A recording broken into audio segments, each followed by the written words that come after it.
What do you want? Leave me alone. Good evening, sir. I'm Reed. I'm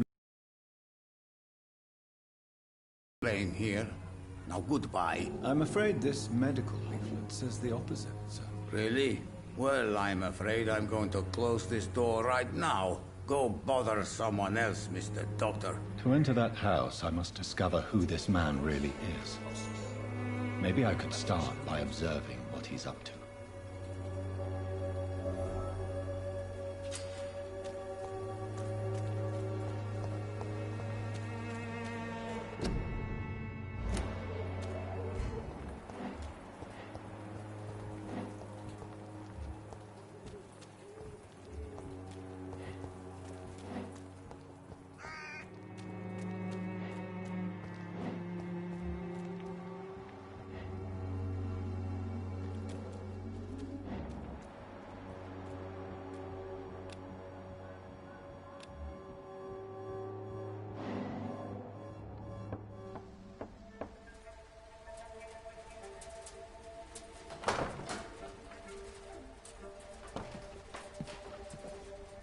A strange man was at the door with a pass for our medical facility. I refused him entry. Darius, how could you know he didn't need our help? His clothes were too finely tailored to be from Whitechapel. Perhaps just a friend of that stray poet who is always about. Richard Nithercott? No, not of the same cloth, this man. I suspect some machination from that journalist. Clayton Darby. Is he still asking questions? Yes. I saw him drifting around St. Mary's Church. I swear he is tracking me just downwind.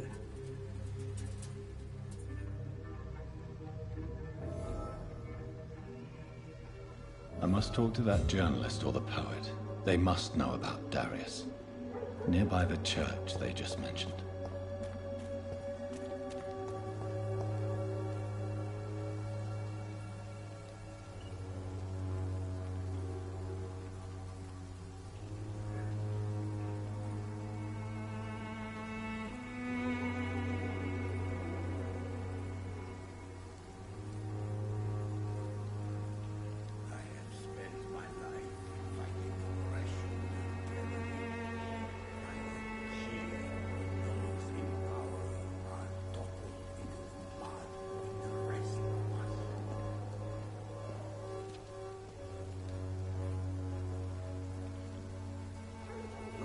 Talking about this colossus.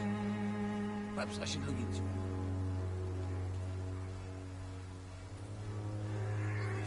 Who distribute flowers at this hour of night?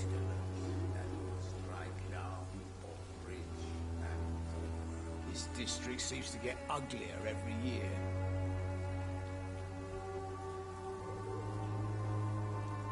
Maybe it's time to see if this Christina is still working nearby.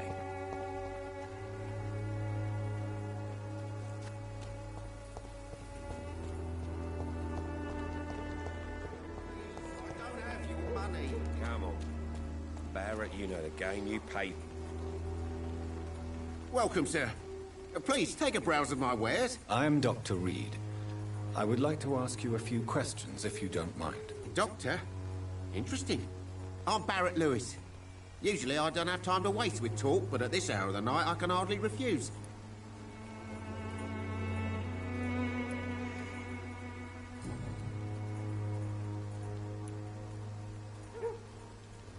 How is business around here? Business?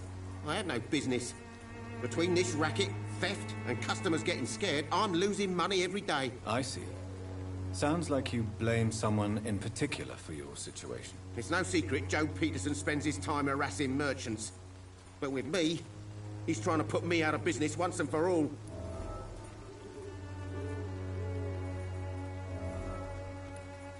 As a merchant, you see Whitechapel every day. Have you noticed anything out of the ordinary recently? Well, you mean besides the epidemic, the war, and all the usual crap?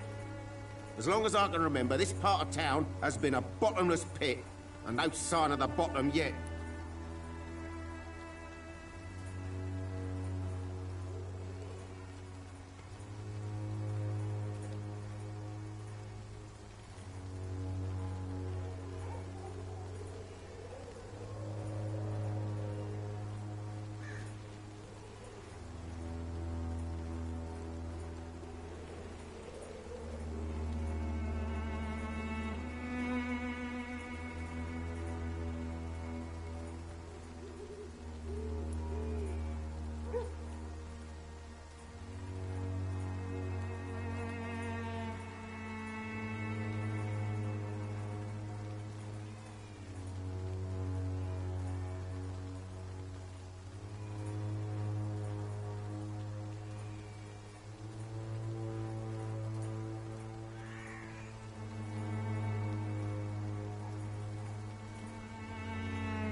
Violence is increasing in the borough. Yeah. A few nights ago, some blokes jumped me. Came out of one of the condemned workshops. Fever. Madness. Something like that. Where did this happen? Why did you go there? In the closed workshops nearby. I worked there as an apprentice in better days. Now I only go to find trinkets or tools. Too bad I was mugged, though. There was good money in that little box of loot I lost.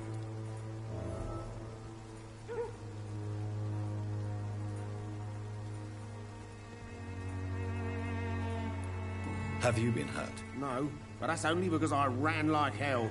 Those men were raving lunatics, I tell you. Not even able to speak anymore, just screaming.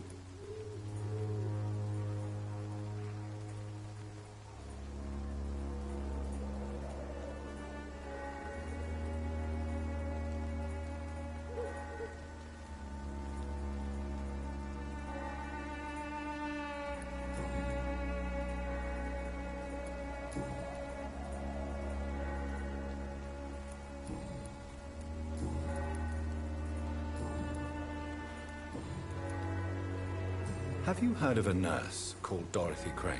Nurse Crane? So the bitch really is a nurse, then? Always thought she was just some crafty foreigner, that one.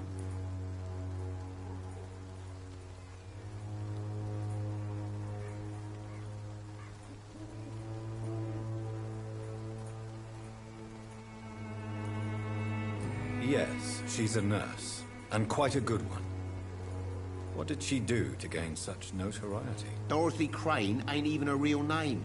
Something like Dorothea Craniu. Something like that. Came to England fleeing the war, I was told. That doesn't explain why she irritates you so much. Your precious Nurse Crane gives away medical supplies and prescriptions for free. I offered to sell it for a fair cut, but no. Miss Crane wanted to play the quiet saint.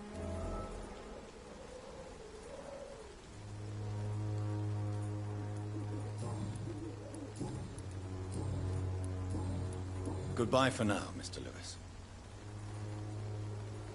Fancy buying something, sir? You never Right then. Show me what you have.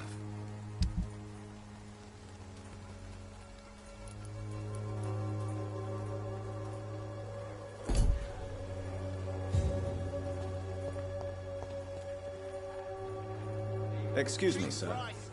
I have a few questions for you. Another journalist? I didn't answer the first one, so piss off! I'm not a journalist, I'm a doctor. A doctor, you say? It's quite a rare breed in this part of town. Really? But still, here I am. Dr. Jonathan Reed, at your service. I'm Joe Peterson to some, but Colossus Joe to most. And I don't remember asking for your service, sir.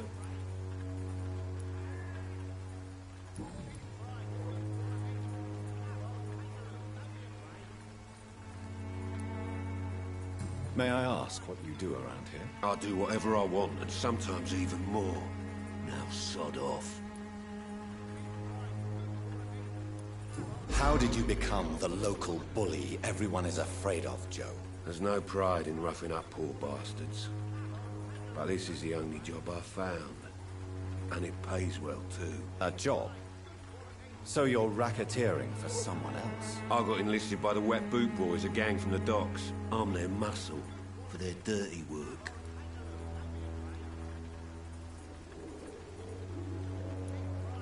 Most people don't become thugs when unemployed. This is a choice you made. I don't care what you think, sir. I do what I have to do for my own reasons, and that's that. I'm not sure Mr. Lewis would agree with your by all means necessary philosophy, sir. Oh, do you really think he's the poor victim here? Barrett can be as sneaky as anyone. Long ago, I even called the bastard my best friend. According to you, physicians are scarce in this part of town. Why is that? Not familiar with this neighborhood, are you?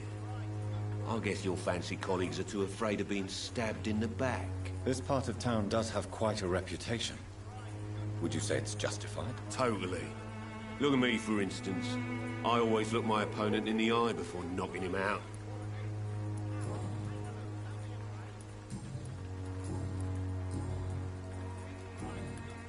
Have you heard of a nurse named Dorothy Crane?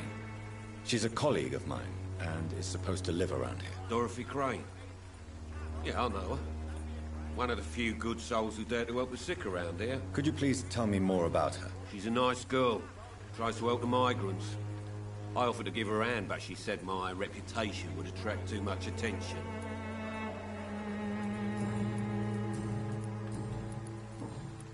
Goodbye, Mr. Peterson.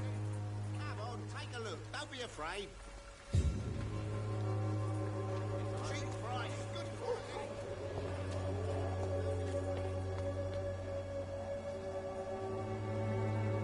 Excuse me, sir. Are you familiar with this part of town? Name's Clayton Darby, reporter. Sorry, I'm new to Whitechapel. But perhaps you could help me, since you're a journalist. My name is Jonathan Reed. Dr. Reed, the famous surgeon. I'll gladly help if I'm able, sir.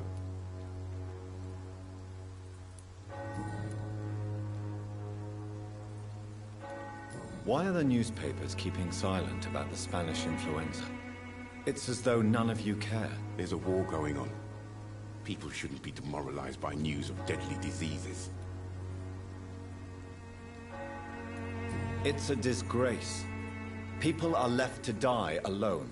No one is properly informed of the risks. These are bad times indeed. So much for the glorious British Empire.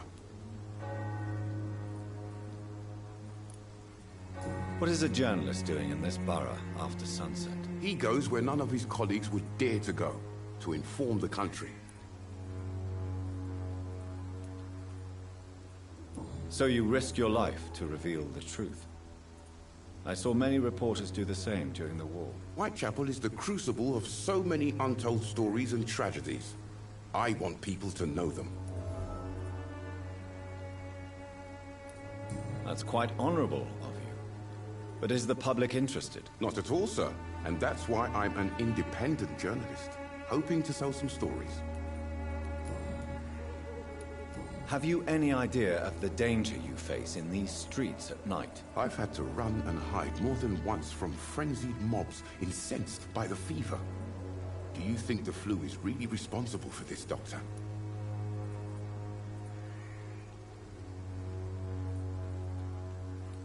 I must confess, some of my rational views have been shaken by recent events. I'll remember to stay away from the district's roughest streets then.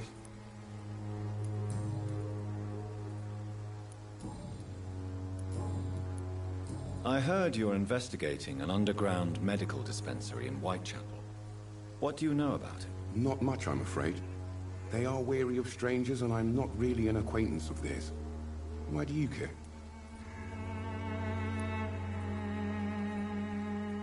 I'm afraid one of the nurses from the Pembroke Hospital may be involved with unsavory activities. Ah, could it be Dorothy Crane? Without a doubt, you are a damn fine journalist, Mr. Darby.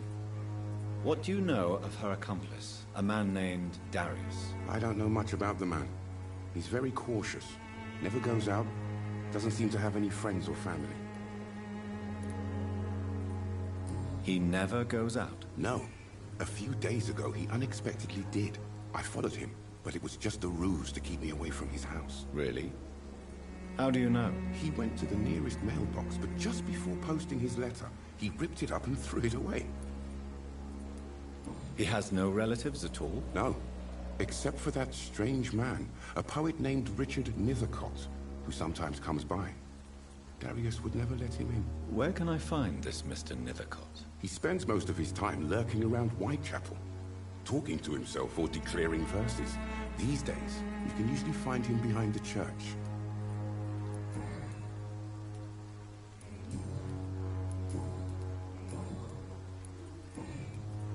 Goodbye, Mr. Darby.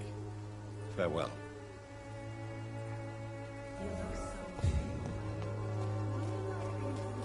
Cheap price, good quality. Fancy buying something, sir? You never lose your focus, do you? Joe Peterson.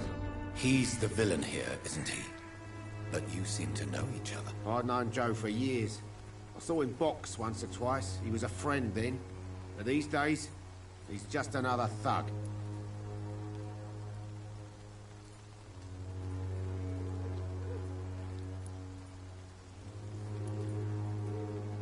And no one has ever stood up to this thug. Nobody would be fool enough to stand against the wet boot boy. What can you tell me about Mr. Peterson? Besides his behavior toward you, obviously. Colossus Joe was a decent boxer, good one even. But after his wife passed away, he found every excuse to stop training. Just wanted to pick fights with everyone.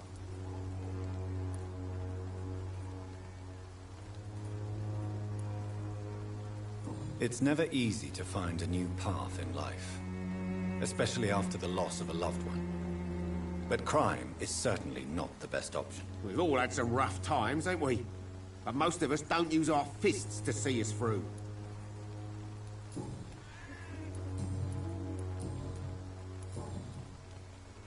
Goodbye for now, Mr. Lewis.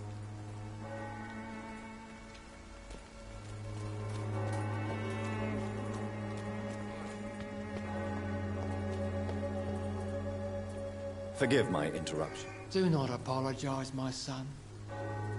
Father Tobias Whitaker is always happy to teach mortals about the incoming Armageddon. I am Dr. Jonathan Reed, and I just have a few questions. A scientist?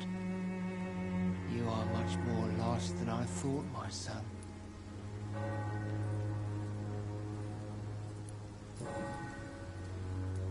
What do you mean when you say that I am more lost than you thought? All scientists are entangled in a world of causes and consequences, and most of them can't see the plain truth. Quite a judgmental opinion, if you ask me.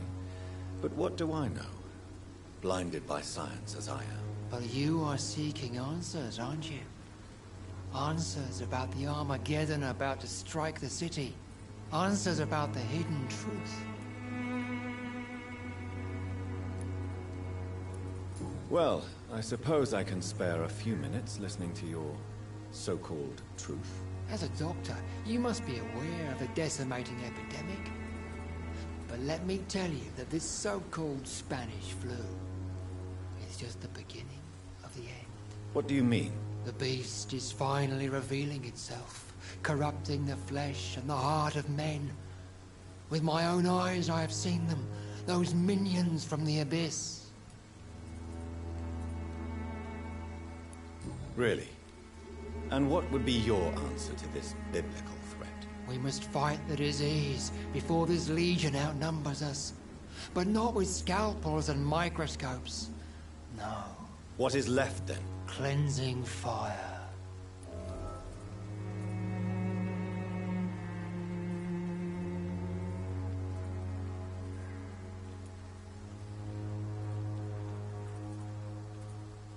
Tell me, Tobias, what exactly is your plan concerning the cleansing of this city? God will recognize his own. More than once this city has risen from the ashes, hardened and purified by the flames.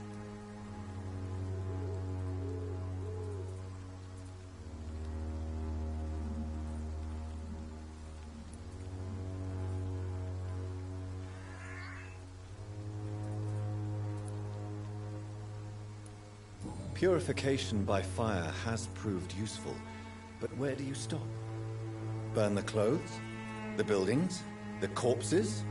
Worse? Your lack of faith is predictable. But my task is to convince rational minds like yours to see the light. This is God's will. You're mad and dangerous. You're nothing but a soulless butcher. A small-time Torquemada. The Savonarola of Whitechapel. My son, if you think salvation is a free gift, go listen to the lies of that pompous fool, Joseph. Joseph, a fool? Vicar Larrabee of St. Mary's Church. While he continues preaching his fraudulent redemption, more and more people die in the streets.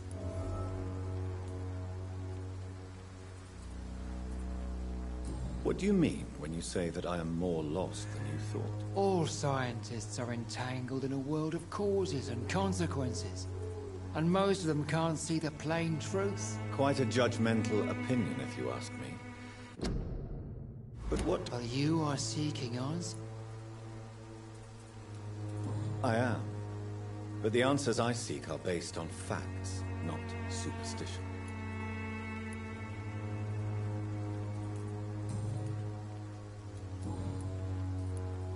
Have you any friends? Any family left in these terrible times? No. But I have a disciple I see as my son. He is so devoted. I sent him to preach the good word in the heart of this corrupted city. Where did you send him? I sent Samuel to the Stonebridge Cemetery, where the pestilence and evil grows night after night.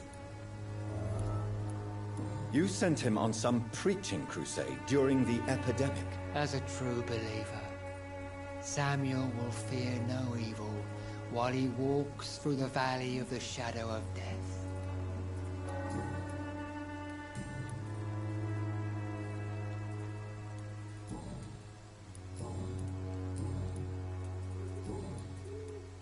Do you know Nurse Dorothy Crane from the Pembroke Hospital? I'd like to know more about her. I don't like the liberal ideas of nurses, but I especially abhor that Nurse Crane you mentioned. Why do you hate Nurse Crane more than other nurses? Before coming to London, she was a member of the communist resistance in our country. That's what happens when you let a woman get involved in politics. So, you're not exactly a fan of Florence Nightingale's work. But nurses are essential for modern healthcare. Nuns should be the only women allowed to take care of male patients. It's obvious only they have the necessary moral fiber.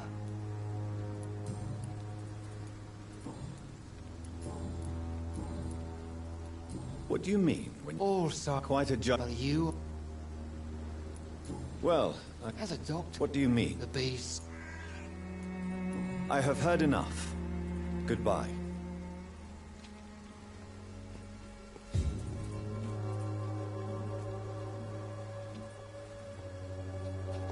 Soon the time will come when you will all be judged for your sins.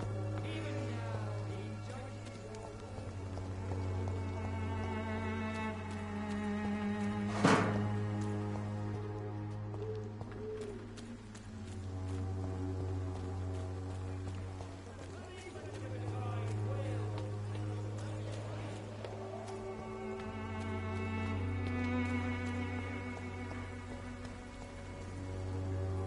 Good evening, Doctor. Can I help you?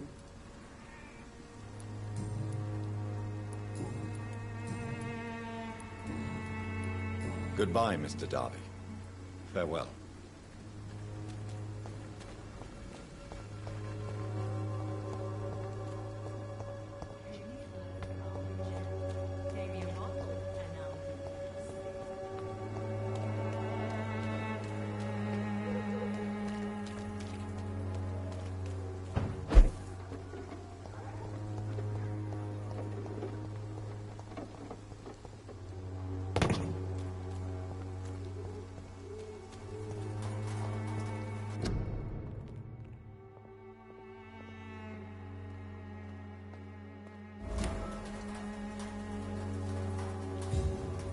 Good evening, miss. I'm Dr. Reed. I'd like to ask you a few questions. I know what you're thinking. A tall stranger who meets a girl in the street at night. It reeks of the penny dreadfuls. But I mean you no harm, truly.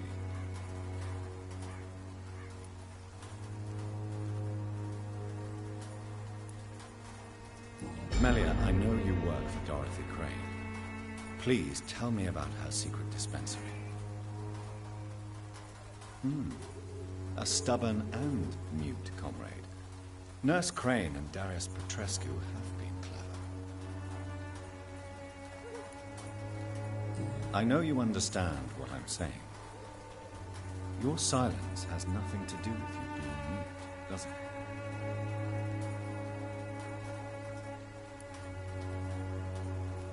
Very well. Goodbye, then.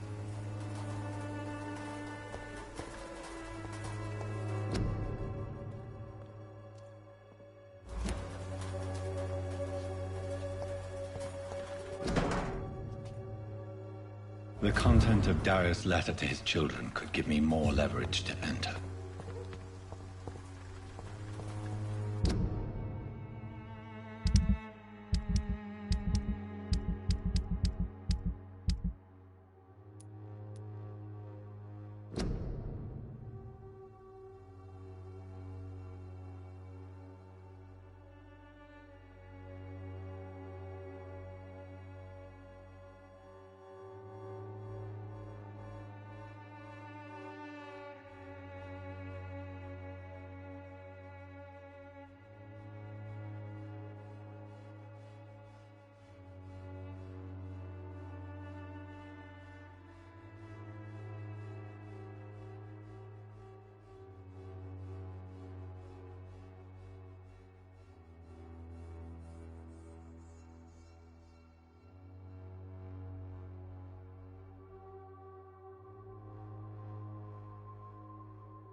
does it, boys!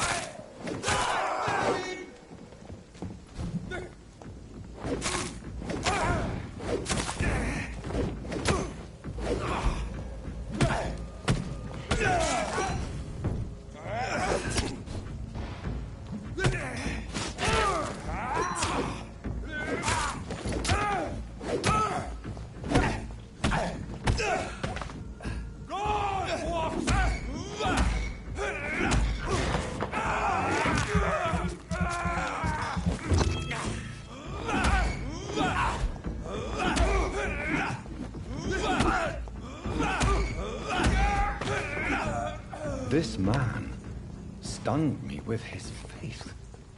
His crucifix. This is not good news.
The walls of your home will not protect you.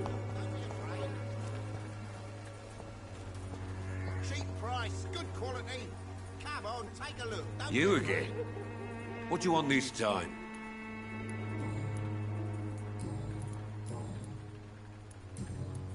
Goodbye, Mr. Peterson.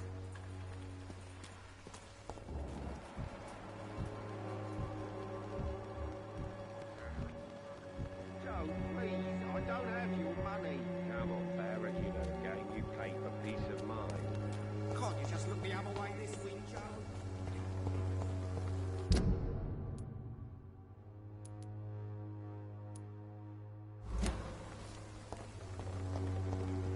Please, Joe. How long have we known each other?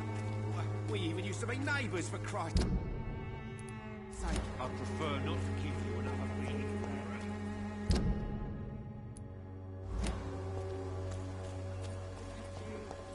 For there is no protection against malevolence and trickery. You are...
flower of Whitechapel, and... Good evening, sir. I'm Dr. Reed. I would like to ask you a few questions. Please be my guest. Although I may not be the best informant regarding this part of town, my words speak about that which the eyes cannot see. Really? Are you an artist of some kind? I'm a poet, sir. Richard Nethercott, at your service.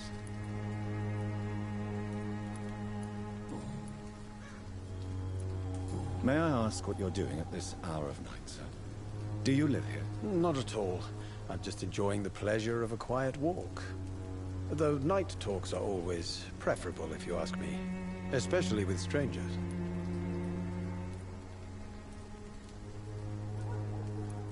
But are you not afraid of the epidemic? Oh, why should I? I see some equity in the Spanish flu. No flesh should be saved, say the scriptures. Good or evil, rich or poor, all are equal in the eyes of the flu. If you say so. But as a physician in a time of epidemic, I must caution you to avoid unnecessary exposure, sir. Thank you, Doctor. But we both know the seeker of truth has to go boldly where the weak dare not.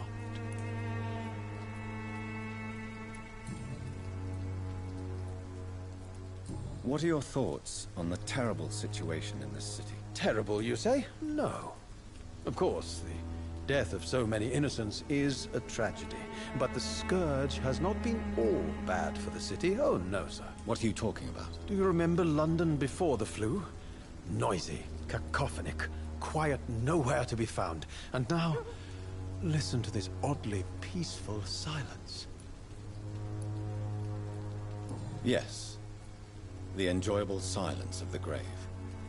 You have a unique perspective on the situation, I must admit. Most people fail to understand my perspective. I don't blame them. But how could I call myself a poet if I veiled my feelings? Are you aware that your life could be in danger in this part of town? But this is where I must be to feel the real beat of the city. I had to come, see it for myself, alone.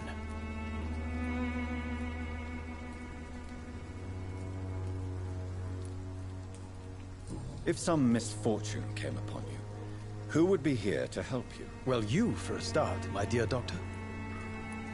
I understand your need for solitude, but it's not safe around here. I don't care. I don't have many friends, Doctor, and my family despises me.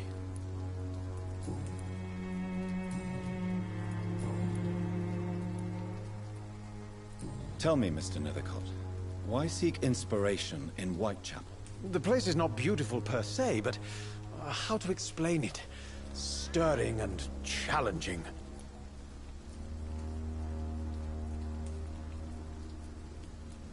In what way, exactly? The struggle by gaslight, the barren smiles, and the arid hunger under the rain. If you say so. Such vibrant antagonism and vivid paradox. The stripped humanity raged across each street. Vivid, of course, yes. And what about the poignant distress? Oh yes, the poignant distress. You see what I mean, don't you? That's what I want to write about, and that's what Whitechapel is made of. Do you not think it a little morbid? On the contrary, sir. Whitechapel is full of life, full of beauty. Just like my dear muse, the wonderful Camellia. What can you tell me about Camellia? Not much. And that's the beauty of it. She can't speak, you know. She's a locked mystery who exhales kindness and sweetness.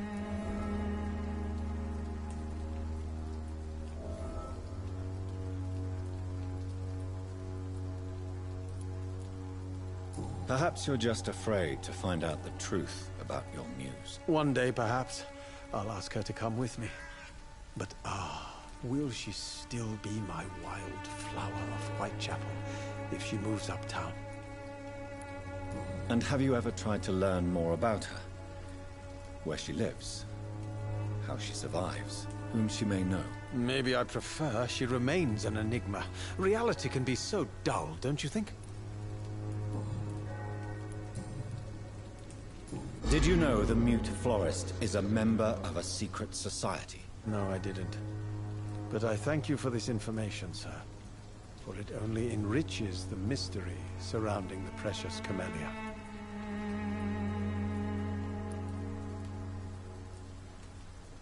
Are you not curious?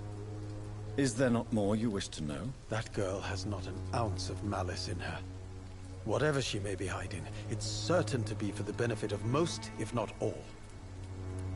I fear you are a hopeless romantic, Mr. Nithicott. Guilty as charged, Dr. Reed. May I ask you a few questions about the district? Extraordinary part of town, is it not? I'll be glad to help you, if I can. What can you tell me about an old man called Darius? Darius Petrescu? Yes, I know him. At first, I thought he was only a small publisher.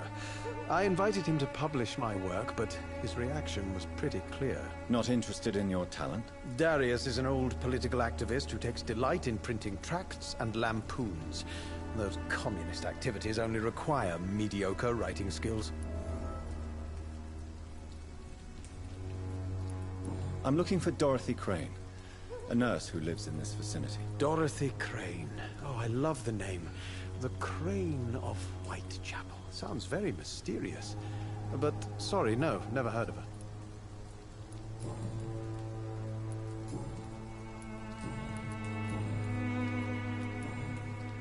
I'll leave you alone, sir. Darius is a bit less of a mystery now. It should not be that difficult to incite him to let me in.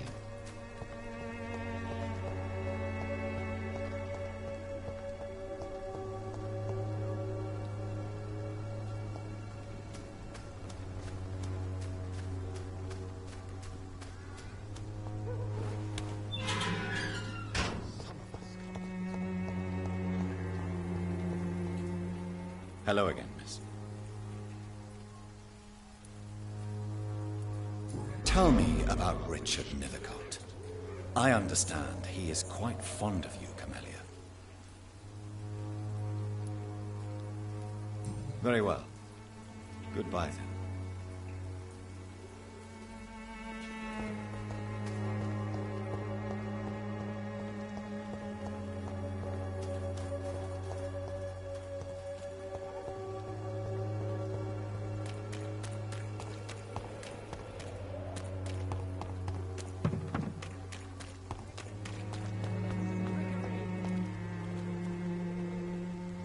Don't be shy, handsome.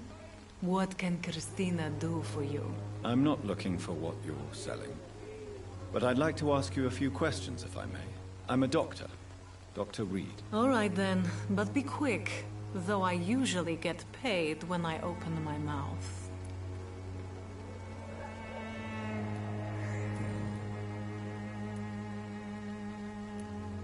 Clayton Darby claims he will expose the crisis in Whitechapel to all of London. Do you believe him? I believe Clayton's courage will erode with time, until he finally leaves Whitechapel to start another fight somewhere else.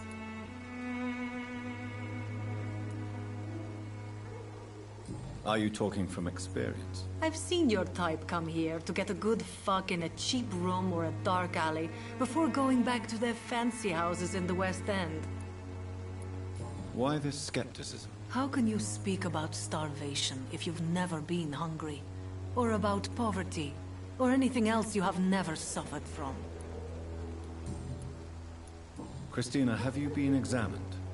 The epidemic is spreading fast in London, and you could be exposed, or expose others. I don't like doctors or hospitals, but I don't like you asking questions. Considering your line of work, I assure you it is only a matter of time before you have health issues. If it is going to happen, it will happen. Right now, I need money. That's what's important. You can put your own life in danger, that's your decision. But what about your clients? If you're contaminated, you will put them in danger too. And you think that would worry me? If you knew the men I deal with, their health would not be what you'd worry about.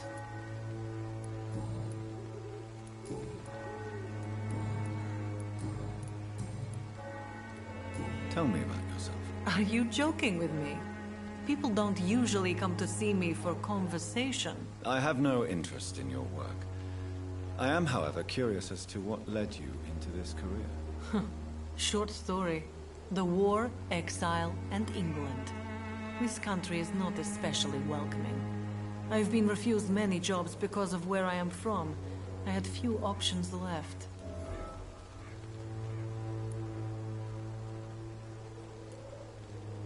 I always thought I was the master of my own fate. But now I know we don't always have control over our lives. I don't judge you. You know, this money is not only for me. I have good reasons to need this money quickly. But it is not your concern, Doctor.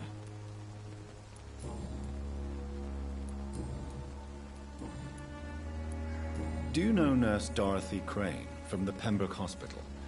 Anything you can tell me about her would be helpful. I don't know her, but I know her name is Dorothea Crăciunescu. She came from Romania like me and many others. You seem to respect her. Dorothea helps the sick people of Whitechapel. Everyone should respect that.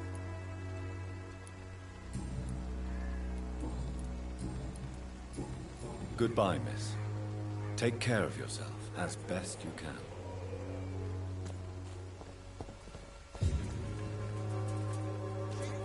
Good quality. Come on, take a look. Don't be afraid.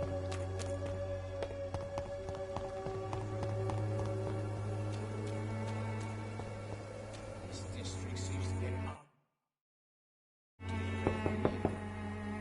Mr. Petrescu, just 1 minute, please. You again? Go away. Sir, wait. Stop this nonsense. I know Nurse Crane is here. Shall we speak man to man, you and I? All right. Speak up. Don't you see we're on the same side? We fight to help the poor, sick, and abandoned. I'm nothing like you, Mr. Doctor. Yes, you are. You too believe in providing medical care without charge. You know what we have to sacrifice to make the world a better place. I have to admit your words have conviction. All right, I'll let you see Dorothea. Don't make me regret this, though.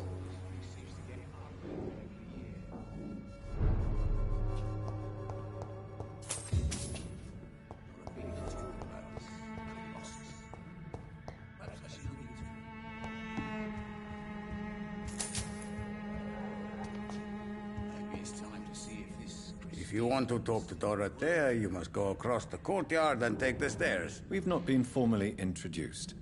May I ask your name and occupation, sir? I am Darius Petrescu. I'm here to keep snitches and spies away from Dorothea. And I also run this little print shop.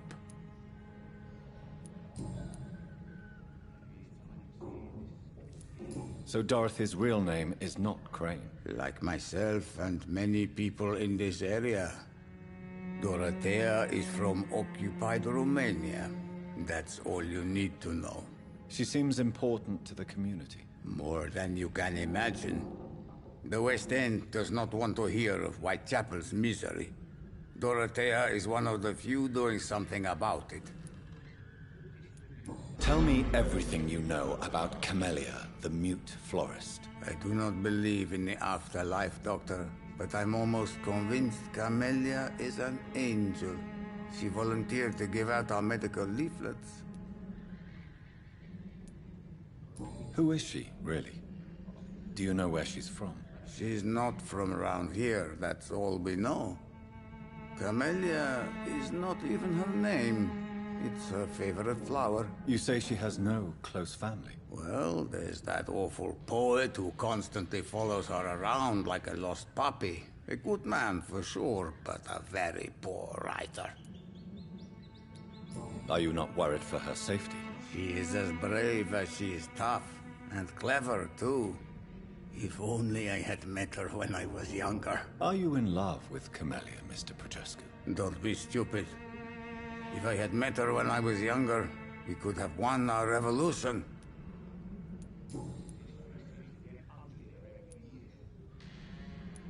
Tell me everything you know about Camellia, the... mute. I do not but...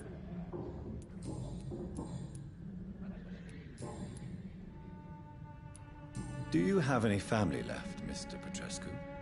Children or grandchildren? Who knows? I have abandoned my people for so long, they might as well be dead. As dead as I am for them, I suppose.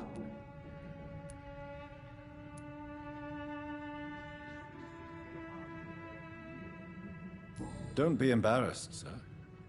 If you must know, my own father disappeared many years ago, and I forgave him. It's quite awkward to talk about our families like this, but... Thank you, Dr. Reed. I appreciate your trust. This war won't last forever. Did you ever think of returning to your country now it's free? No. I have taught strength and determination to my sons and daughters. I'm an old, dying man who only has memories of better times to cherish. I know you fought for your country when it was occupied, Darius. Tell me more about it. I know my days are numbered, and I know I won't see my homeland again. But I fought for Romania all my life, and I will until my last breath. But Romania escaped the grasp of the Austro-Hungarian Empire. It's a free country again. But it's not the country I fought for. My homeland is not appeased, Doctor. And I still see a dark future ahead for my people. How did you meet Nurse Crane, Darius? Why does she trust you? I'm her oldest friend in England. Dorothea and I share many ideas about this country and about the country we left. You mean occupied Romania, don't you? Even if not directly, I fought against your enemies. Really? Then perhaps you have more in common with Dorothea than meets the eye, Dr. Reed.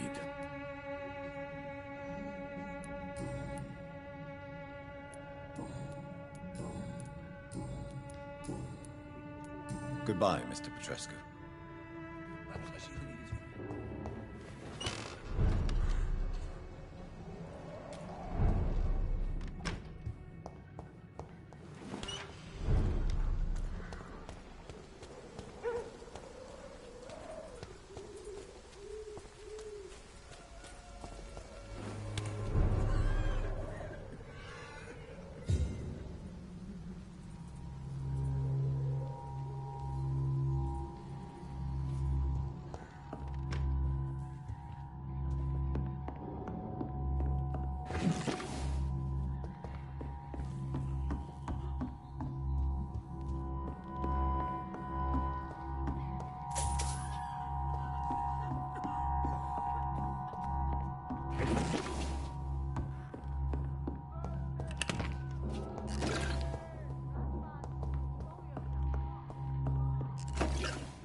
I need help! What do we have here, nurse? Patient Razvan Vasily. High fever running on 3 days. Complaints of dizziness, muscle aches, and head pain. Diagnosed with influenza. Treatment? Aspirin and salicin for the fever and discomfort. Liquids for dehydration, but he's having trouble keeping even water down.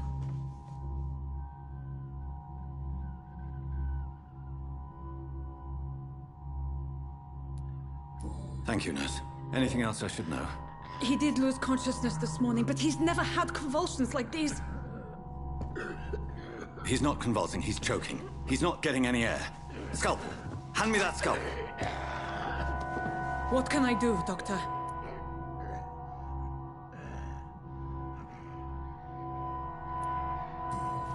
It's too dangerous to operate with these convulsions. Sedative, nurse. Do we have any anesthetics? I'm sorry, Doctor. None at all.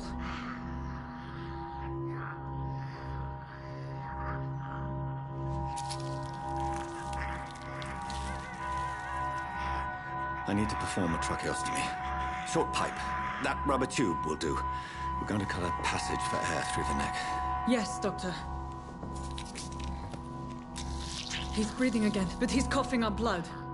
Internal hemorrhaging. I need to make another incision into the chest cavity to drain the fluids from the lung. Prepare another tube. A thoracostomy? Doctor, we've nothing to fight the infection. We need an aseptic environment.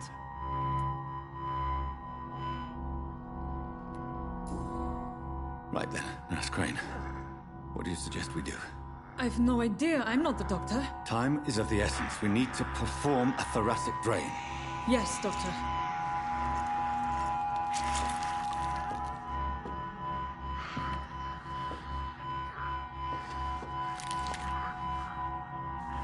He's still bleeding, Doctor. I'm losing his pulse. The drain must have punctured the intercostal artery. There's too much blood. Are you all right, Doctor? I can't see.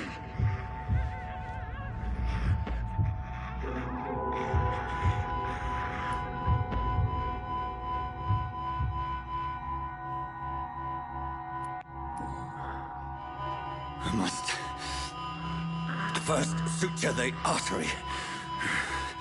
Find the wound. The source of the blood. Needle and thread, Doctor. Good. The stitches are holding. How's he doing? We're losing him. We've lost his pulse. He's dying, Doctor!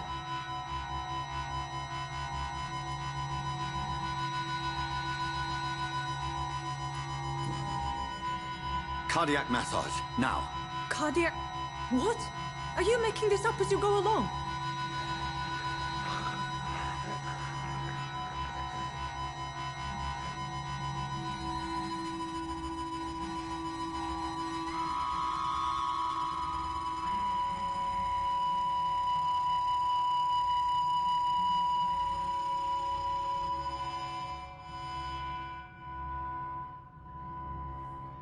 We've lost the pulse. He's gone, Doctor. Nurse, we did everything we could. Truly? Everything you could? Is that how you'll report this in your log? Is this how the war went? Piling up one poor corpse beside the next? This was not an influenza-induced seizure. I've never seen symptoms like these on the continent. Neither have I. But the previous symptoms leading up to this attack were the same, indistinguishable from the epidemic. No. There was something more vile in these reactions. Something primitive. There have been numerous reports of mental breakdowns caused by the fever that accompanies the flu itself, Doctor. Yes, but... I'd best take some samples of the blood for analysis.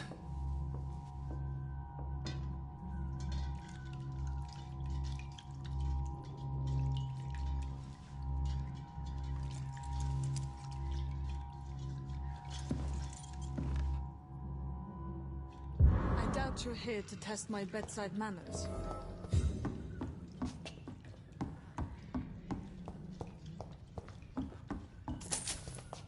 To what do I owe this courtesy? It's locked, all right. I suspect it was more than intuition alone that led you to us. So, how might I be of service, Dr. Reed?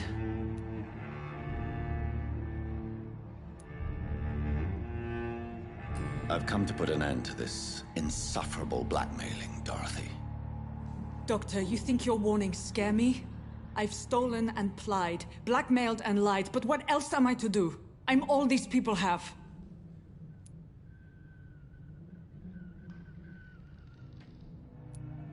But why Lady Ashbury? Why her, of all people? She's pristine and proper, all right. But that she-wolf in sheep's clothing murders the poor for sport. I have her where she belongs, and I'll milk her for all she's got.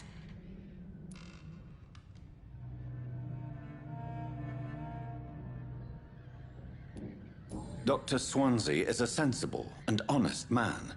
He wouldn't have refused your friend's care at Pembroke. It's easy for you to say, Doctor.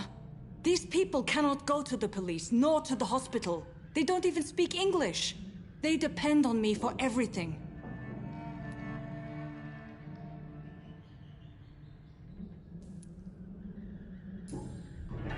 You've convinced me of the sincerity of your actions and their noble justifications. But all the same, blackmail is a crime, and it will stop, Nurse Crane. So, are you going to turn me over to the authorities?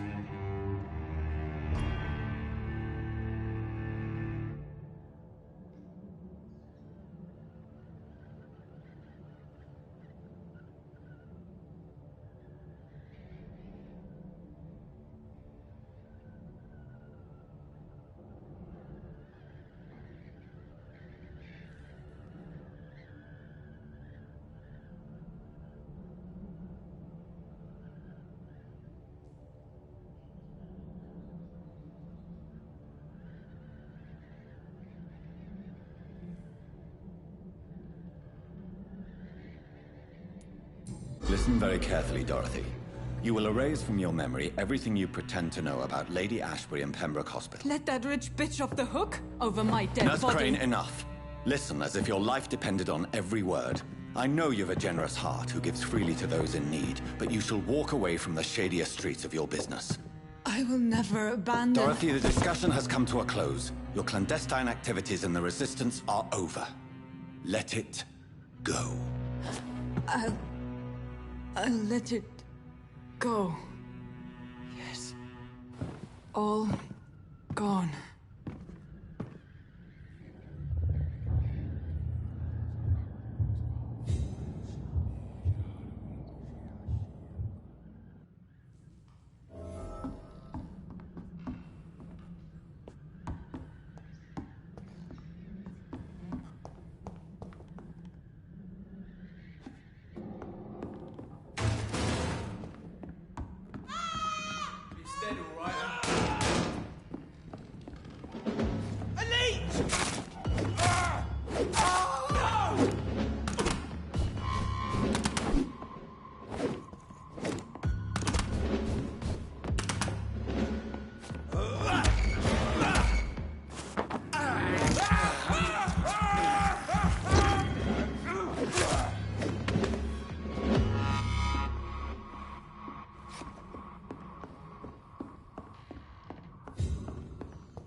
Steady, boys!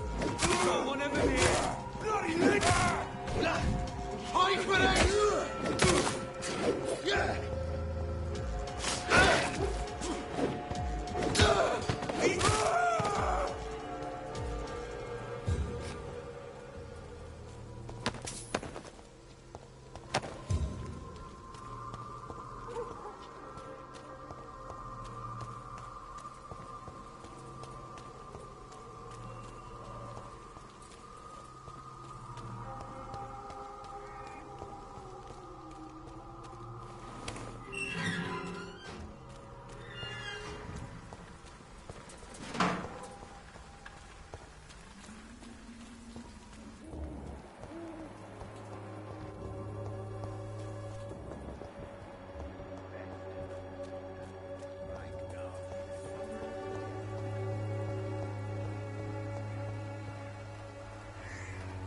Good evening, miss. Good evening, sir.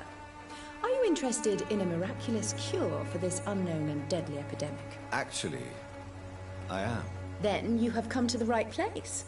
The famous Swanborough cordial is all you need to help keep you in perfect health. Oh, really? Why didn't I hear about it during my studies? I'm Jonathan Reed, by the way. Dr. Jonathan Reed. Ah, my brother has spoken of your research, sir. I'm Loretta Swanborough, and it's always a pleasure to meet a fellow healer.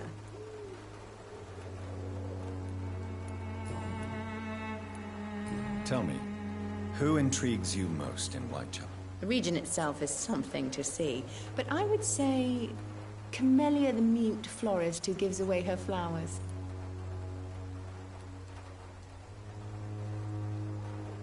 What do you think of the locals? Most of them are afraid or desperate. They all come to me eventually for my remedy.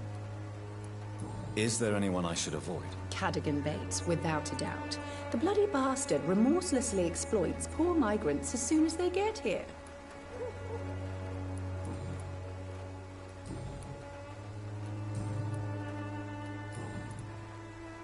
I'd like to see what kind of medicine you're selling.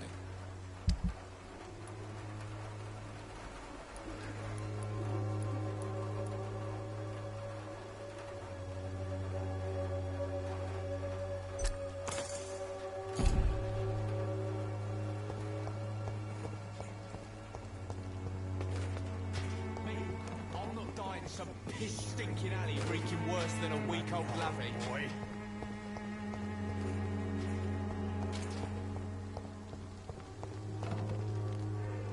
What? Shooting a boy in the middle of the street. Not the best thing to do, wouldn't you say? What? You saw what happened? Who are you? I'm Dr. Reed, and I'd like to ask you a few questions, if you promise me to set your gun aside. No. Look, I'm not a violent man. I'm Benjamin Palmer, doctor. And no one can help me. Not even you.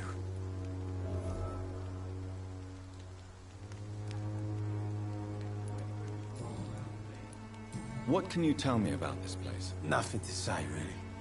This is where I used to live, and this is where I live now. You don't have anywhere to go? No family that would welcome you? Not since the death of my wife, Albert's mother. She was sick, you see. Long before the flu and all this shit. You mean you used to have a better life? Yeah, I had a wife, a home, and a job.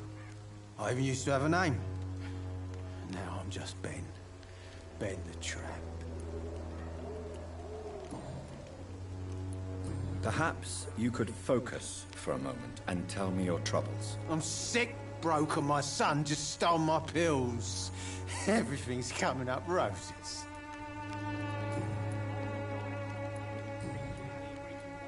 Whatever the boy did, I'm sure he didn't deserve a public execution. I swear I didn't want to hit him. It's just that I'm sick in the head, you see, and the boy just faked me last nerve. I have found a very interesting letter. Your son planned to prove his worth to the gang by stealing your medicine. Oh, I see. So the little bugger thought he could use his dad to build a reputation. The gang's recruiter was dead when I found him. Perhaps you should take better care of your son. I love my Albert, sir. Believe me. It's just... well, I'm an arsehole, I suppose. Anyway, thanks for the letter. This is for your trouble. A gun, alcohol, and a bad temper make a terrible cocktail, sir. Goodbye for now. The wet boots will be proud of me.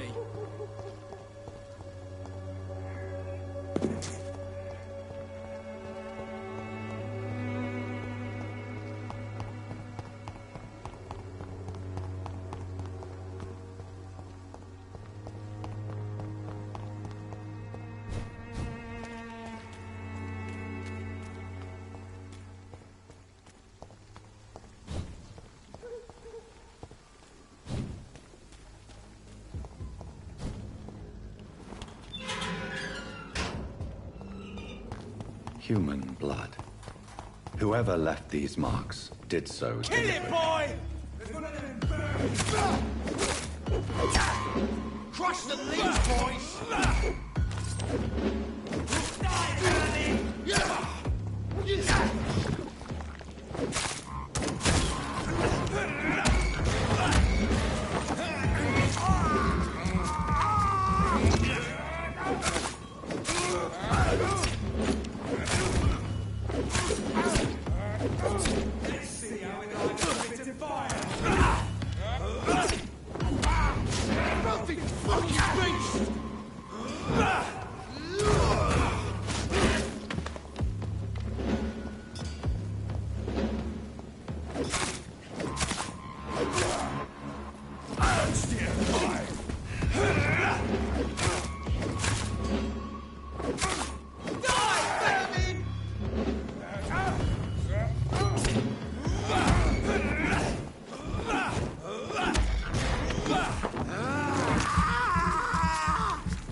He's dead!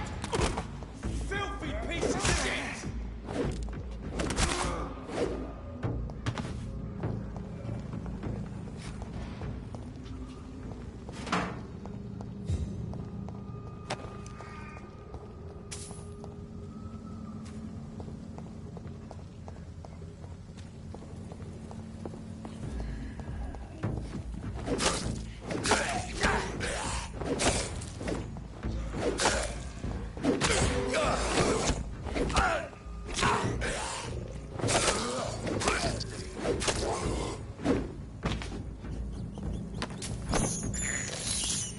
I have this thirst for blood.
It's locked, all right.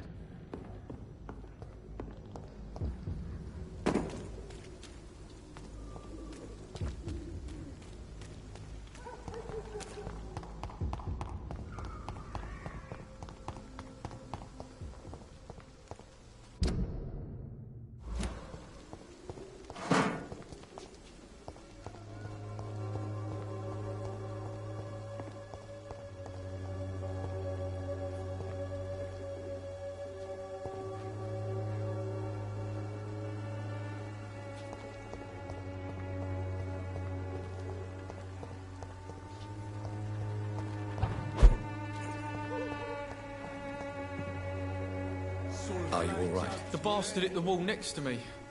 I don't even know if he meant to miss. If you've been hurt, I can help you. I'm a doctor. Name's Albert. Remember it. Now bugger off.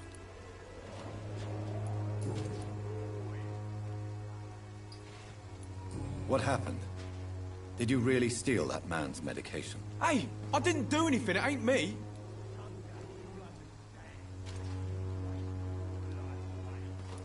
All right.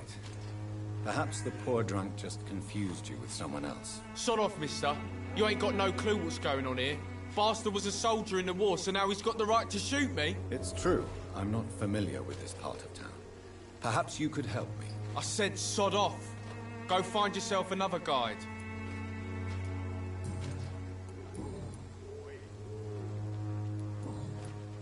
Goodbye, young man. Me? I'll not die in some piss stinking alley reeking worse than a week old lamb. Drugs. Good evening, Benjamin. Can I help you? I'm afraid not, Mr. Reed.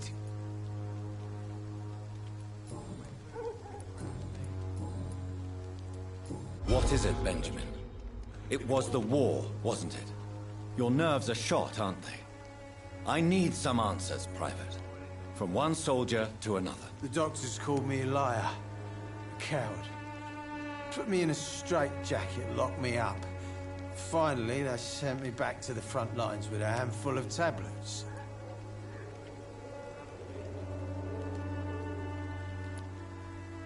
It's a pity that doctors still practice such barbaric methods. It's a dishonor to our profession. Now only the pills stop me thinking about this shit. To not hear the explosions. I'm even scared of the dark these days.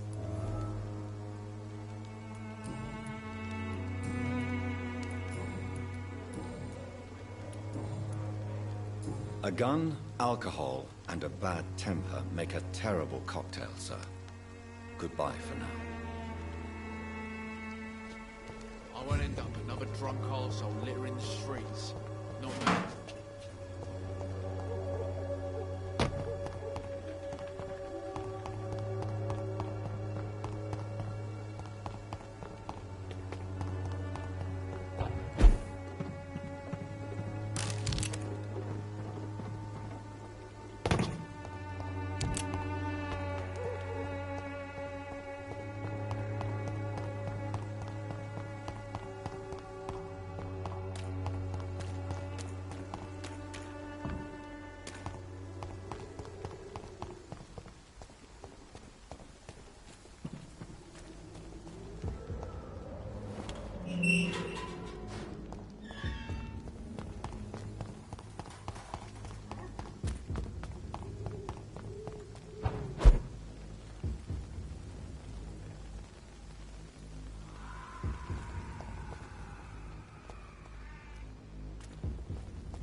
It's locked.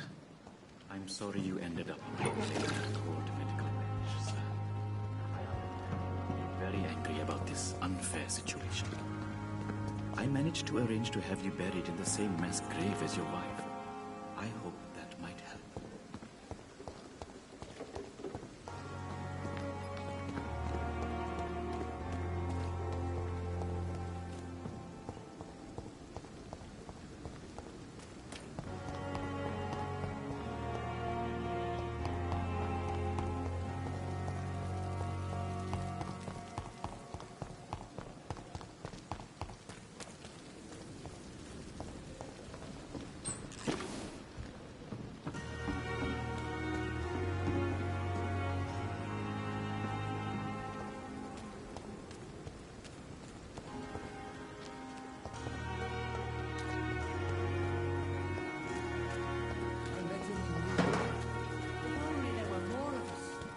Resignation and more.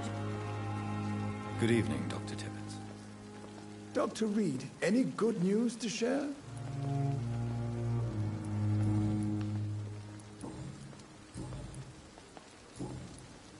Goodbye, Dr. Tibbets.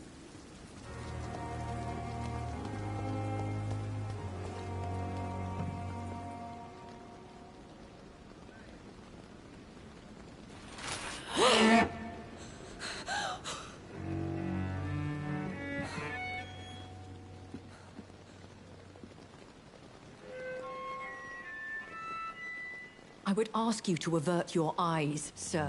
Or did you not know it was rude to stare? I knew it. Speak up, Dr. Reed. I like a man who speaks his mind.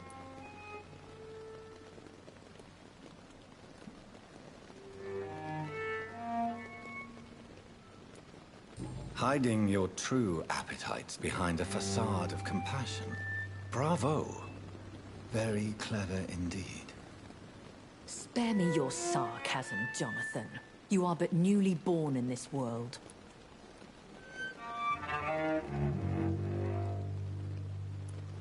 So in the end, the accusation was true, wasn't it? The situation is somewhat awkward nonetheless. I have not been observed sustaining myself for many decades. I have to say I'm a trifle embarrassed. Anyway, I have concluded my inquiries concerning your blackmailer. I see. Please excuse my agitated state. Under normal circumstances, I wouldn't let anyone see me in this condition. The case is closed, your ladyship. The person who took advantage of you has, shall we say, seen the error of her ways. So who was it? My lady, the blackmailer was dealt with using the utmost discretion. The culprit's identity is of no relevance. Thank you, Jonathan. That is exactly what I needed from you. You have proven your loyalty, so, as a friend, please accept this small token of my appreciation. Thank you, my lady. If you have an inclination to learn more about vampires or your current situation, I will be glad to aid you in your quest for knowledge.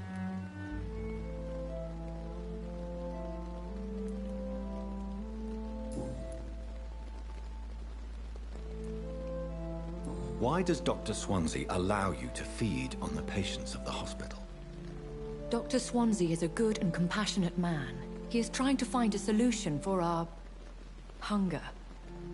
Until that happens, he is clever enough to understand that I only feed upon the dying.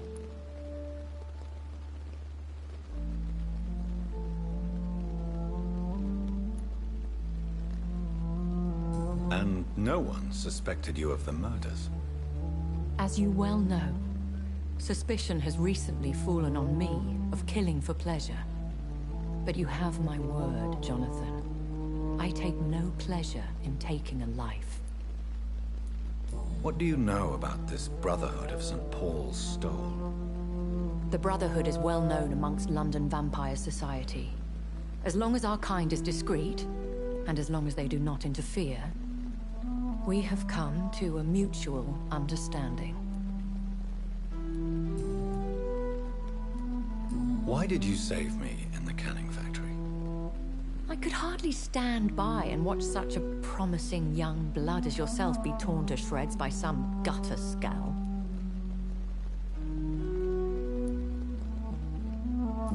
type of vampire is a Skull? Not a true vampire. The deformed offspring of lesser vampires.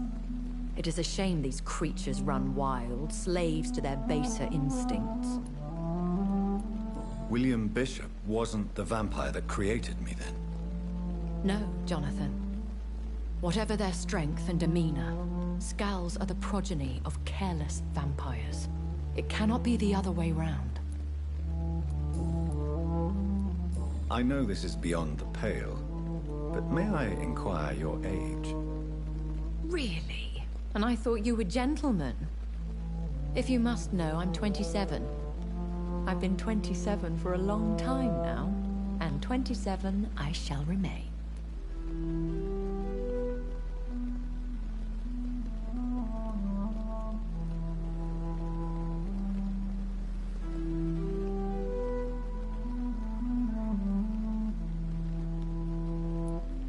Very well. But I believe there is more to this than you are saying. A lady has to have some secrets. And who bestowed upon you this eternal youth? My maker. He left this isle a long time ago.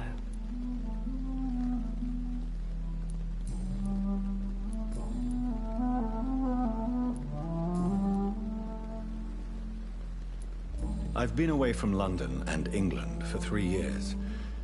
This isn't the city I remember. Things have gone from bad to worse here, Jonathan.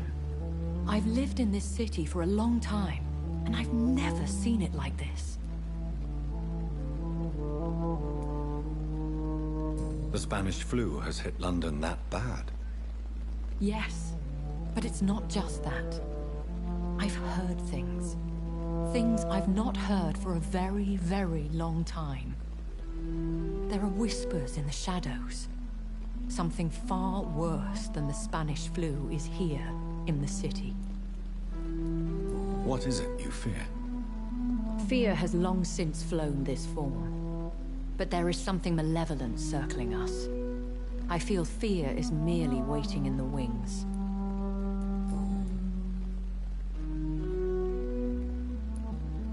Are there many vampires here in London? Immortals are of a rare breed, and we often tend to hide. But you may occasionally meet some of us at night. Will they all be as affable as you, my lady? I do not see why not.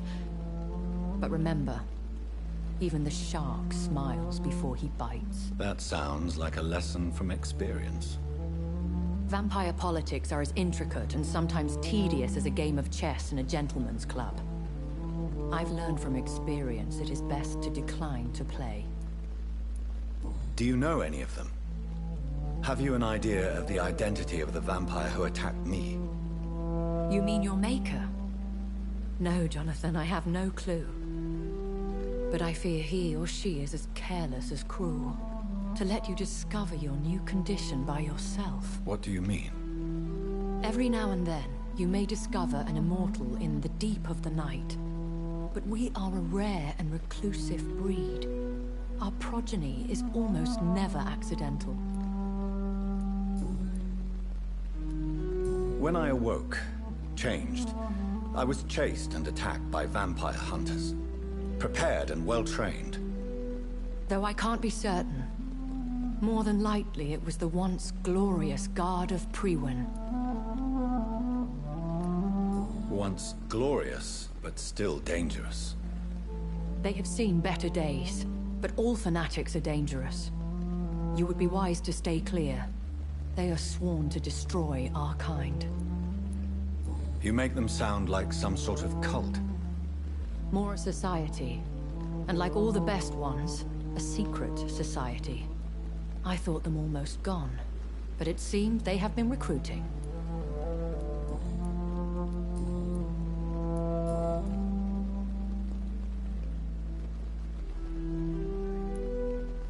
I've been hearing a voice talking in my head.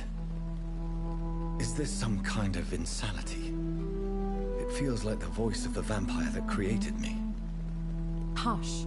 Tell no one this. It would be unwise to talk of such things amongst British immortals. Speak no more of your maker. How could this cause offense? Only the powerful immortals can mentally call to their progeny. No vampire or hunter will sleep easy, knowing that an unidentified elder is stalking the streets of London. Excuse my forwardness, but... are you my maker? Me? Goodness, no. Only a foolish immortal would create a progeny without taking precaution, and I'm no fool.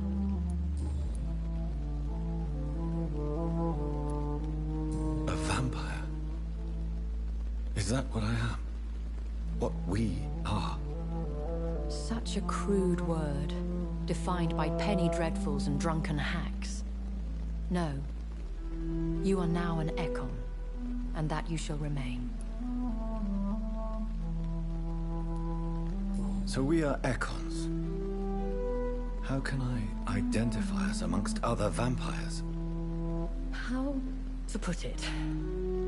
All Ekon are vampires. But all vampires are not Ekon. We are but a branch of the immortal tree. Are you an Ekon too? Yes, I am. We are the closest thing to what man refers to as vampires. Forget what you think you know about us. I don't understand. Why was I created and then left for dead? That is a question only the one who made you can answer. It's not normal practice. I doubt even if you find him, he will answer you, considering how cruelly he treated you. So me being a vampire could have been a mistake. I very much doubt it, Jonathan. Contrary to the legends, it is not as simple to make another vampire by just biting someone. I'd like to avoid creating another vampire by mistake anyway. Tell me, how is it done? The process is dangerous. It could even kill your potential progeny. If you did decide to sire an offspring, they must drink of your blood, Jonathan.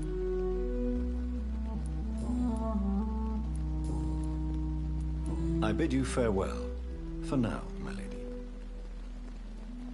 I must quickly analyze the blood I took from Nurse Crane's patient.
Razvan Vasily was infected by Spanish flu, but also has the highly unstable blood of the Scows.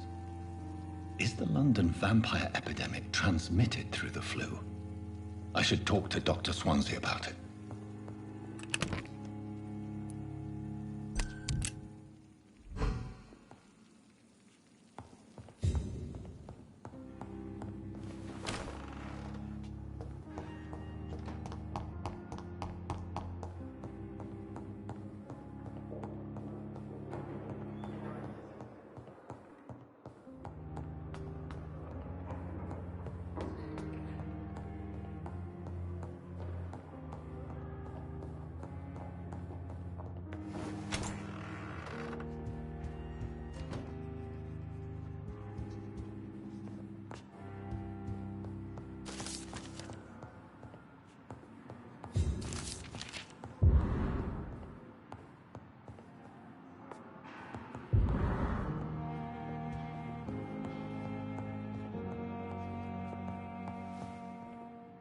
Evening, Edgar. Could I get your professional opinion? Please speak, but I have something important to tell you. This strain of flu, it's very different from the one I saw in Europe. It's downright peculiar. Really? What makes you say that?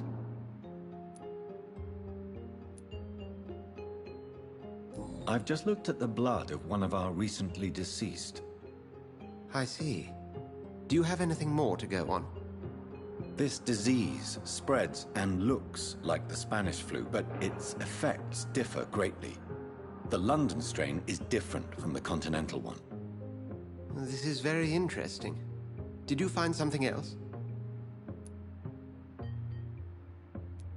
Yes. Unlike the flu, the infected begin to show an increase in outwardly aggressive behavior. More than simple agitation. Once docile people become violent. You mean like rabies? Is there a chance we could create a vaccine, Jonathan, like Pasteur? By the stove, that would be smashing. There's a lot we're not seeing here. But it is spreading, and quickly. If we don't act, the whole city could be lost. But Jonathan, we've a fantastic opportunity sitting right here in front of us. A weapon of choice. What on earth do you mean? Why, you, my dear boy. With your expertise and your blood, we could isolate the properties that course through your veins. Think about the possibilities.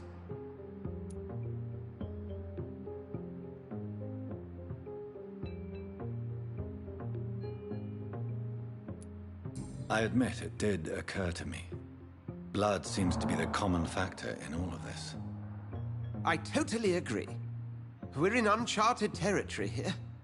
Maybe it's just wishful thinking, but imagine the possibilities. We'll discuss this more later. Thank you for your time. No, thank you, Jonathan. But as I said, I needed to talk to you. I have some rather bad news. Yes? I'm afraid it's your sister. My sister? She's to be buried this evening at Whitechapel Cemetery. Your mother published the obituary this morning. I see. I'm sorry, Jonathan. Please accept my condolences. I need to talk to you, Edgar. Please do so. So you manage a hospital financed by a vampire? Yes. Pembroke was founded by Lady Ashbury. She's also our largest donor. If I may inquire, how did you meet her? Well, Jonathan, she sought me out and offered me the position. It's been a very profitable partnership for both parties. A convenient yet expensive way to have a fresh supply of blood on hand, day and night, don't you think? All vampires drink blood by nature. Me, I praise the lady's exemplary moral fiber.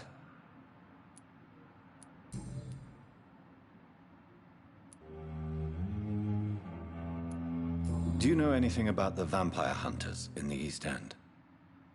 Without a doubt, it's the Guard of Priwen. Zealots to the last man. Where do they come from?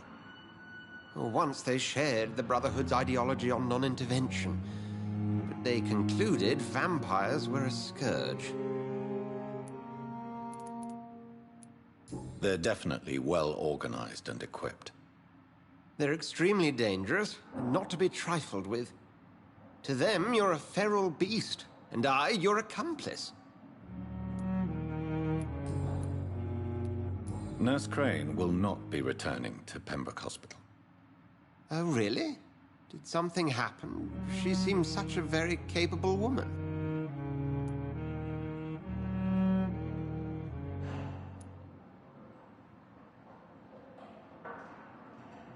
She was blackmailing Lady Ashbury. Thought she was murdering patients as some sick upper-class game. Nurse Crane was playing a dangerous game. She's lucky Lady Ashbury abhors violence. We'll talk later.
I never thought I would have to attend my murdered sister's funeral.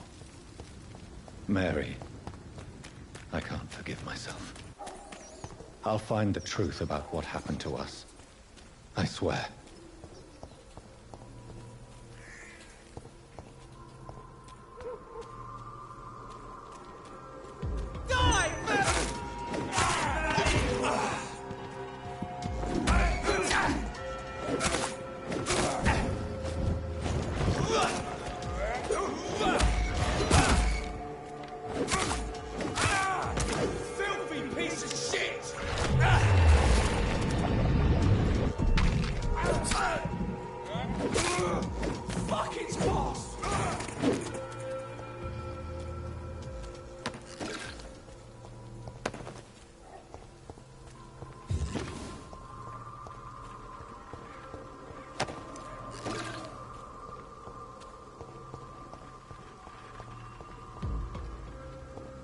Step away, sir.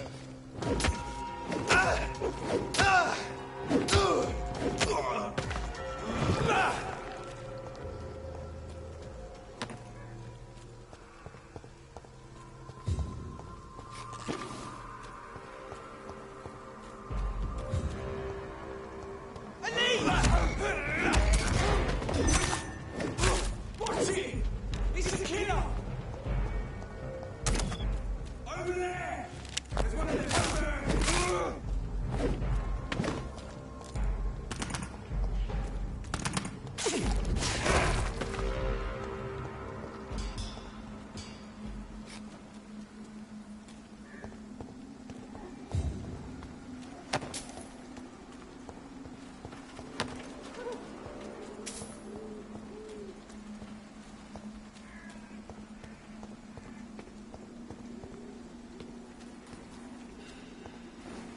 My dear sister, I don't know if I have the strength.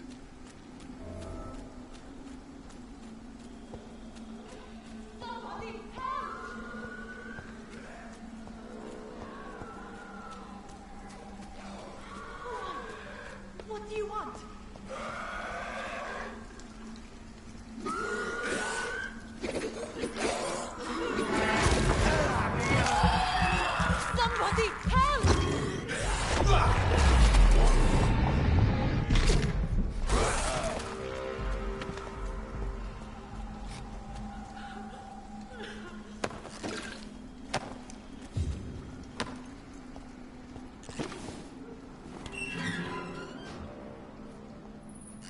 Are you all right, miss? I don't know. Who were those people? They wanted to kill me. Why? They've lost their minds in the epidemic. They won't come back for now. You seem to know a lot about them, sir. I'm Dr. Jonathan Reed. I'm investigating this disease. I am Shaoshun. Thank you so much for helping me, Mr. Reed. I must go to the cemetery now. Goodbye.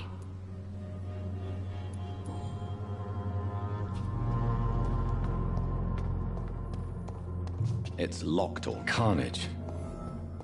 This man's far too old to be Samuel. No. By the look of his clothes, this man's a docker.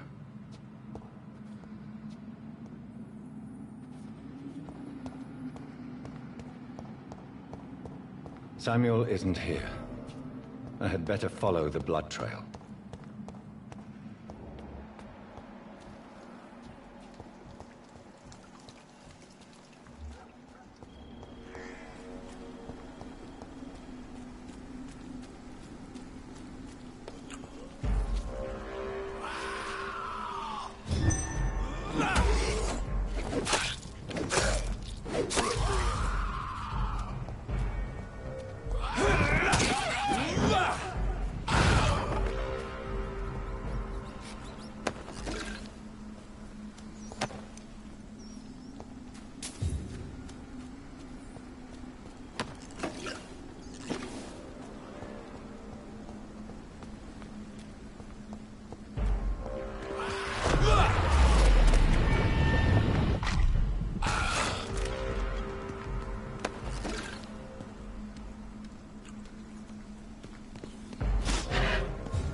I can't believe I'm doing this.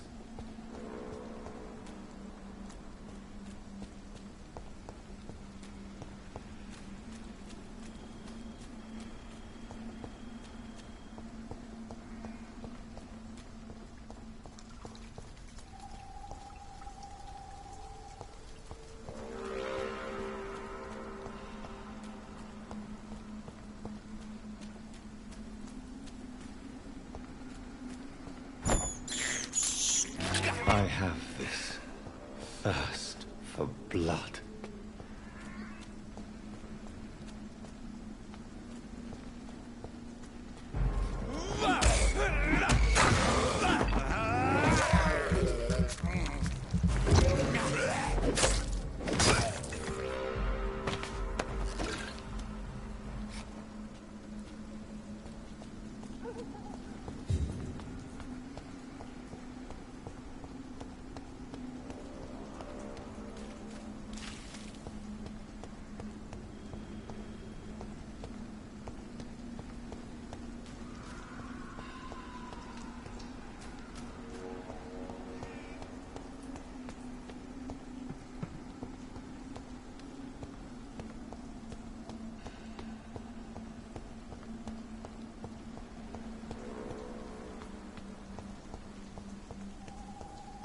Since I can't reveal myself to my mother now, I must find a discreet spot to attend the ceremony.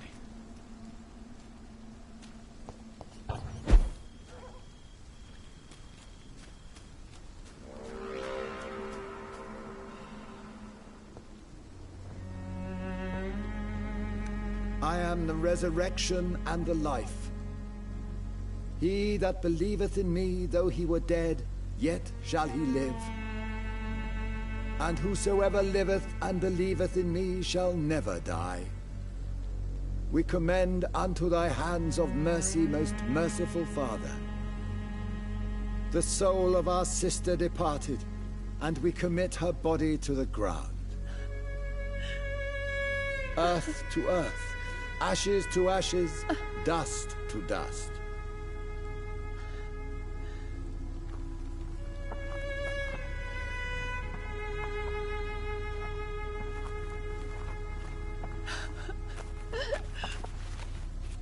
Why kill my Mary and stick her here in this cold, god-awful place?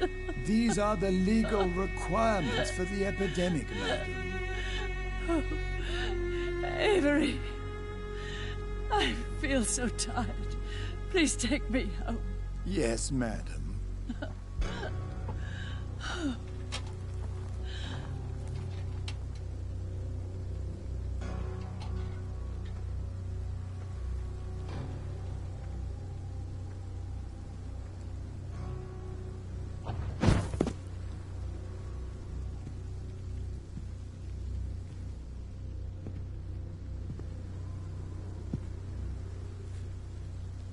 Oh, Mary.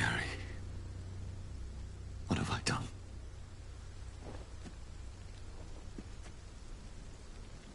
If I could only change one thing. One thing. This is a nightmare. Jonathan, there is nothing you can do but accept it.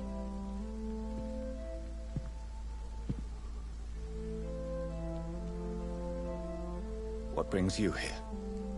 I thought you could use the company. I am so sorry for your loss, Jonathan.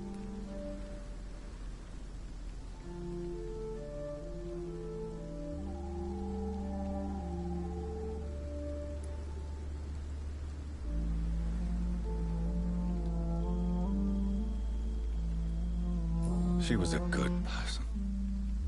Vibrant, full of life. She was kindness incarnate, my Mary. You're a good person, Jonathan. And a young Ekon. A newborn cast into the night without so much as a candle to guide your way. She had been scouring the most dangerous parts of London in search of me. And it led to her death. Jonathan, don't. I still hear her last thoughts. They echo in my head. Her mind shattered, and it haunts me. Jonathan, stop. Listen carefully. You must come to terms with this. You must learn to live with what happened. How can I? I've destroyed my family. My poor mother. I can't even console her. Don't you see? You're doing the work of our enemies, feeding your remorse. We are weakest when we grieve, and the guilt blurs our senses. And so this is why you're here. To warn me. You've felt this pain yourself. You too have endured this. I don't want to lose you, Jonathan. I've lost so many friends. Loved ones I cherished. Pray for Mary's forgiveness, if you must.